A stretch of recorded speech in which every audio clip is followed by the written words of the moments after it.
Estar mirando la salud mental de una forma integral es sin duda uno de los grandes desafíos que tenemos ahora. Estamos como humanos acostumbrados como a separar las cosas en silos, en espacios estancos, como si las personas pudiéramos tener un brazo allá, una cabeza allá, un estómago allá y no funcionáramos siempre como un sistema.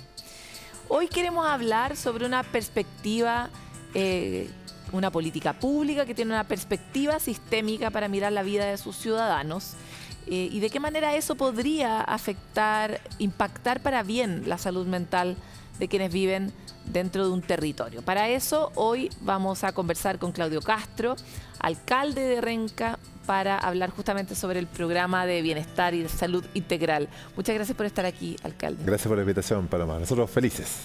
Quisiera partir porque nos pareció muy original la mirada. Y es como, ¿de dónde nace la inspiración de no abordar siempre la emergencia finalmente, que todas las comunas los tienen, más las comunas que tienen altas tasas de vulnerabilidad, y empezar a mirar la cuestión como un problema más grande? ¿Qué les pasó para cambiar la mirada? Mira, han pasado hartas cosas. Ya soy como un alcalde viejo en el ejercicio alcaldicio. Estoy en mi 8º año como alcalde y eso nos ha permitido incorporar experiencia también de años trabajando con distintos programas que, si bien es cierto, pueden generar un nivel de impacto, no logran hacerse cargo de una mirada y una necesidad y una urgencia comunal, ¿no?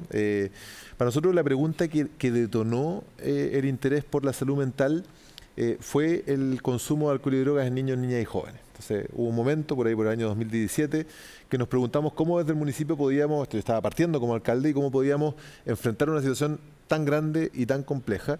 Y la otra pregunta era qué instrumento teníamos para poder enfrentar esa situación, ¿no? El Estado tiene el Senda, que transfiere algunos recursos al municipio a través de convenios y que en la práctica son algunos profesionales que tienen una capacidad muy limitada para trabajar de forma preventiva con niños, niñas y jóvenes. Y nos dábamos cuenta que esto era mucho más grande, ¿no? Después vino nuestra mirada del modelo islandés de prevención de consumo de alcohol y drogas, donde hay una mirada de bienestar más integral de los niños, niñas y jóvenes, donde incorporan datos, ¿no? En Islandia dicen, si nosotros queremos revertir esto, tenemos que entender qué es lo que condiciona que haya jóvenes que están consumiendo. Y a partir de ese aprendizaje, cambiar prácticas en los niveles de edades menores. ¿Nos puede dar un pequeño detalle de cuáles fueron esos hallazgos que hicieron y qué cambiaron? Claro, mira, nosotros, primero a propósito de los datos, partimos con una encuesta que plegamos cada 2 años a todos los jóvenes de 15 años en Renca, pero con una mirada generacional, que es lo que hacen en Islandia, ¿no? Hay que entender a la generación completa. En Renca son cerca de 2000 niños por generación. Entonces aplicamos esta encuesta en segundo medio y nos dimos cuenta que aparecían cosas como, por ejemplo, el uso del tiempo libre como un gran predictor de consumo y otras situaciones que impactaban en el bienestar de los jóvenes. La relación de confianza que tienen con sus padres, madres y también con las autoridades del colegio, la relación que tienen con sus pares, ¿no? Cómo se vinculan con sus amigos, sus compañeros de curso, los otros jóvenes del barrio. Y todo eso nos llevó a preguntarnos cada uno de esos ámbitos qué era lo que estábamos haciendo. Por ejemplo, en el uso del tiempo libre nos dimos cuenta que el nivel de infraestructura cultural y deportiva en Renca era espacio para muy baja. Ese tiempo. Y cambiamos, ¿no? O sea, nosotros repriorizamos lo que estábamos haciendo en la comuna y destinamos entonces recursos y esfuerzos para poder aumentar la cobertura de espacios deportivos. Pero después nos dimos cuenta de otra cosa. Una cosa es tener espacios deportivos, otra es cómo se usan, ¿no? Entonces, la primera pregunta era cómo aumentamos los talleres deportivos, por ejemplo. Pero después, cuando ya teníamos muchos más talleres deportivos que antes, la pregunta era cómo eso está impactando de nuevo a una generación. Y esa pregunta de volver a la generación nos ha dado vueltas, vueltas y vueltas, porque al final del día poder instalar prácticas que se transforman además en prácticas culturales, no es algo que tú puedas hacer si es que vas de grupitos en grupitos, ¿no? De forma desarticulada, sino que más bien, y esto hay una tendencia en el mundo, de ser las base-based policies, ¿no? Las políticas basadas en el territorio, que llevan a mirar un territorio específico con programas que son universales. Y ahí empezó... O sea que en Renca la gente hace, por ejemplo, deportes. A los renquinos nos gusta hacer talleres. Pero eso pasa porque instalada generacionalmente. Hay generaciones que tienen esa experiencia. Entonces, por ejemplo, hoy día esto y ellos crecen y después tienen hijos y se lo cuentan a sus hijos. Y es de largo plazo, y eso en política pública, para quienes además somos autoridades electas cada 4 años, es una dificultad evidente, ¿no? Pensar una política que va a ver resultados en 10, 20 años es una cuestión poco atractiva en términos electorales, pero es probablemente la más importante que tenemos que hacer. Entonces, a propósito del deporte, además de aumentar la infraestructura deportiva, redirigimos los talleres a ciertas edades y, por ejemplo, este año, partimos con un programa que se llama Crecer en Renca, que acompaña a un niño desde que nace hasta su trayectoria escolar en la enseñanza media y que define que quinto básico es el año del deporte escolar en Renca. Y eso hace entonces que hayamos volcado una serie de cuestiones que hacíamos antes a quinto básico, ¿no? La municipalidad les financia un taller polideportivo a todos los establecimientos educacionales, no importa si son públicos o particulares subvencionados, eso es una gran cosa, ¿no? Nosotros tenemos 14 escuelas públicas que dependen de la municipalidad de Renca, pero tenemos 53 colegios en Renca. O sea, la gran mayoría de los niños y niñas no están en el paraguas de la educación pública y muchas veces se sienten lejos de la municipalidad, ¿no? Entonces nosotros decimos, bueno, vamos a trabajar con todos, quinto básico el deporte escolar, y la pregunta es, ¿qué pasa después de que todos los niños de quinto básico, ¿no? A la edad de 10 años más o menos, tienen una experiencia deportiva? Bueno, eso lo recogen los juegos deportivos escolares, las ligas escolares que estamos instalando. Claro, es una semilla que después da frutos. Me encanta volver sobre el programa específico de Crecer en Renca, porque ¿cómo es la mirada desde el nacimiento y por qué la mirada es desde el nacimiento? Acá hay un ejemplo muy concreto respecto de la política pública deportiva en quinto básico y cómo eso da frutos, pero ¿por qué la mirada es sobre la vida general? Bueno, porque estamos convencidos, nos hemos ido convenciendo en el tiempo, que si nosotros queremos generar impacto, ¿no? A propósito de lo que tú planteabas antes, la pregunta suele ser, para quienes tenemos responsabilidad en políticas públicas, cómo reaccionamos frente a situaciones que ya se detonan. Un joven que es un infractor de ley, ¿no? ¿Cómo reaccionamos? ¿Qué programas podemos hacer? ¿Cómo intervenimos a su familia una vez que eso ya se detona?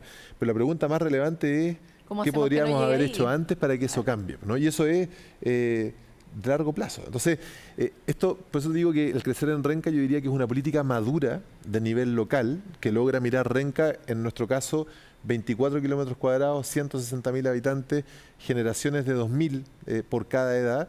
Y la pregunta que nos hicimos entonces fue, ¿qué es lo mejor a partir de la experiencia que teníamos? Nosotros existen en Renca programas que trabajan, por ejemplo, con mujeres embarazadas.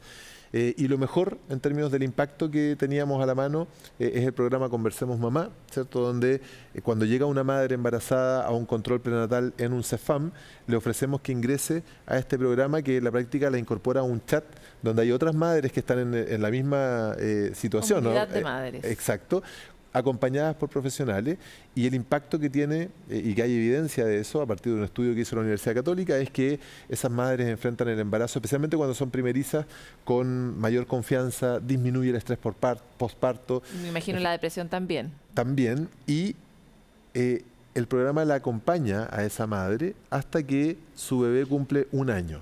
Y respecto de esos niños, ¿no? El programa dice que tiene impacto en generar condiciones para un futuro de desarrollo mejor. Entonces, un bebé que nazca en Renca este año tiene el Conversemos Mamá. Cuando ese niño esté en edad de prekinder, entonces nosotros identificamos que es fundamental que vaya al prekinder por todo lo que eso considera y el impacto que genera, pero sabemos también que 8 de cada 10 niños que podrían estar en prekinder se matricularon este año en Renca, y que el año pasado, de esos 8 de cada 10 que estaban matriculados, la asistencia promedio fue un 71%. Eso es una bomba de tiempo. Esos niños, los que van poco y los que no están matriculados, ponen en jaque, ¿no?, su desarrollo posterior. Entonces, volcamos también a esa generación un programa de fortalecimiento de la asistencia escolar. Estamos trabajando con las educadoras de prekinder, con las familias, padres, madres, cuidadoras de prekinder. Instalamos hasta un bono prekinder, ¿no?, que entrega un apoyo financiero para las familias que sostienen por sobre 95% los primeros 3 meses de clase. Entonces, un foco muy fuerte en ir a clases en prekinder. Luego importante lo del bono, porque uno de los grandes problemas es que las madres no tienen con quién dejar a sus hijos cuando están trabajando. Exacto. Entonces tiene que haber alguna manera en que el sistema te ayude a poder criar a ese niño, ¿no? Y esto detona muchas preguntas que son muy profundas y de las que nos tenemos que hacer cargo, ¿no? Pero lo que queríamos nosotros era detonar precisamente esa conversación. Imagínate llegar a conversar con educadoras de prekinder respecto de, esto literal, ¿no? Respecto de qué pasa cuando llega un niño con mocos al colegio, ¿no? Hay educadoras que nos decían, yo lo mando de vuelta a la casa, ¿no? Invitamos a los equipos de salud que les dijeron, mira, no es necesario, no en todos los casos, ¿no? Y eso puede hacer la diferencia entre toda una cultura de si mi hijo está con moco no lo mando nunca al jardín o al prekinder versus, mira, en estas condiciones y si cambiamos esto en la sala de clase, eso podría pasar. Entonces, bueno, después viene en primero básico la lectoescritura, en cuarto básico crianza positiva, en quinto básico el deporte escolar. Entonces, la pregunta que nos hacemos a propósito de luego medirlos en segundo medio es cómo cambia ese futuro joven, ¿no? En la medida que ha sido acompañado la trayectoria en el fondo. En todos esos, desde el municipio, pero en alianza también con su familia y con su establecimiento de educación. Es muy potente. Y generando comunidades también con las mamás, con otros padres. Y es muy potente decirle a los padres y a las madres, especialmente, somos socios en esto, ¿no? Y vamos a trabajar durante todo el desarrollo de tu hijo o hija en ese proceso. Eso nos cambió la perspectiva. Quisiera volver sobre un punto porque estamos hablando de políticas públicas en un programa de salud mental y uno creería que son cosas distintas, pero ¿por qué hablar de política pública en el cuidado de la vida de una persona es hablar de salud mental? Bueno, y yo le sumaría a la pregunta, ¿no? La característica que es lo distintivo, creo, de esto, que es desde la perspectiva local, ¿no? Cuando enfrentamos el desarrollo de un niño o niña, su bienestar a nivel nacional, miramos estadísticas que son promedio y a lo mejor podemos detonar algún programa distinto en distintos lugares del país, pero con foco particular. Las crisis de salud mental, y especialmente post pandemia, ¿no? Han ido tomando dimensiones que son muy difíciles de abordar. Y por eso es que llevar esta discusión tan grande y tan compleja al nivel local permite entender el problema o el desafío de una mejor forma y al mismo tiempo articular de mejor forma las acciones que pueden tener impacto en la salud mental de ese niño o niña, ¿no? Entonces, para nosotros, en ese contexto, la perspectiva que elegimos para enfrentar la salud mental con niños y niñas fue la convivencia escolar, ¿no? Nos dimos cuenta que esa es la gran crisis que tenemos hoy día, post pandemia, se refleja en el agobio de los equipos docentes y paradocentes, en el aumento de la violencia escolar y una serie de situaciones que es muy complejo abordar y que los equipos docentes o escolares, ¿no? Se sienten sobrepasados con eso y se sienten además que no tienen las competencias para eso. Entonces nos pusimos a ver qué era lo que teníamos de nuevo como capacidad, ¿no? Cuando yo asumí como alcalde nosotros instauramos las duplas psicosociales en todas las escuelas. Pero cuando vemos qué es lo que hacen las duplas psicosociales con el equipo de convivencia escolar frente a los casos que están enfrentando, nos dimos cuenta que están muy absorbidos en más bien la dimensión administrativa de enfrentar ese caso, activar el protocolo, poder tener las conversaciones y traer a las instituciones que corresponde especialmente para el resguardo de los derechos, pero muy poco enfocado respecto de lo que detona esa crisis de convivencia escolar. Y lo que nos convencimos en ese diagnóstico fue que teníamos que traer al equipo de salud, ¿cierto?, con la mirada experta en salud mental, a poder tomar definiciones respecto de qué era lo mejor que podía pasar con una vez que se evalúa el caso de un chico o una chica que está teniendo dificultades con su convivencia. Entonces, lo que hicimos fue articular un equipo central en nuestra dirección de salud. Eso es otra dificultad y una anomalía, ¿no? Que el equipo de educación converse con el equipo de salud. Es una cuestión difícil de que se logre. Como si fuera en un sistema, nuevamente. Exacto. Y lo que hicimos fue entonces montar un equipo central de salud mental que lo que hace es diagnosticar y priorizar también los casos que presentan las escuelas respecto de estudiantes que están teniendo dificultades en su convivencia. Y a partir de ese diagnóstico, entonces, sugieren metodologías para abordarlo e incorporamos ahí una metodología que es el Task Sharing, que estamos trabajando con la Universidad Johns Hopkins, que de nuevo es un programa que tiene evidencia en el mundo, en este caso, que ha funcionado respecto de atraer profesionales que no necesariamente son de la salud mental para poder tener una primera mirada de acompañamiento. Pero rápida y táctica en el fondo. Mucho más rápida y que en caso que se requiere, entonces se conecta con los equipos expertos de salud mental, que también lo hemos fortalecido en Renca y que también hemos cambiado la forma en que operan. Mira, esto es pura precariedad. en términos de la capacidad que nosotros tenemos para abordar situaciones de salud mental que hoy día desbordan esa capacidad.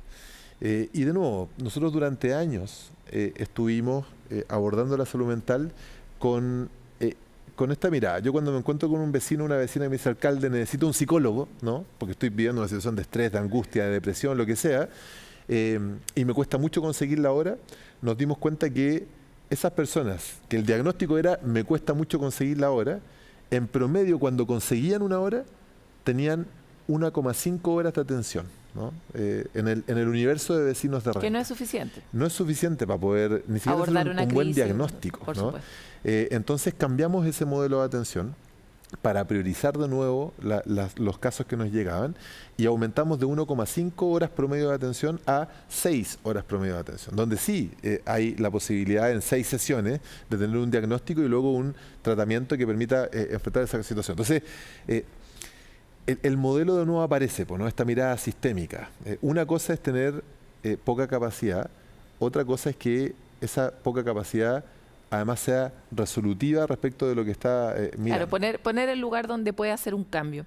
Acá se me está acabando definitivamente el tiempo y quisiera volver sobre algo que tal vez yo sobreinterpreto, pero es ¿cuál es ¿qué está haciendo usted como para volver a tejer y articular un barrio, una comuna, un sistema donde las personas sientan que vivir es grato? Esa es la sensación. Cuando uno lee el programa, uno dice, chuta, me acompañan aquí, acá, acá, acá, y parece que a lo largo de mi vida.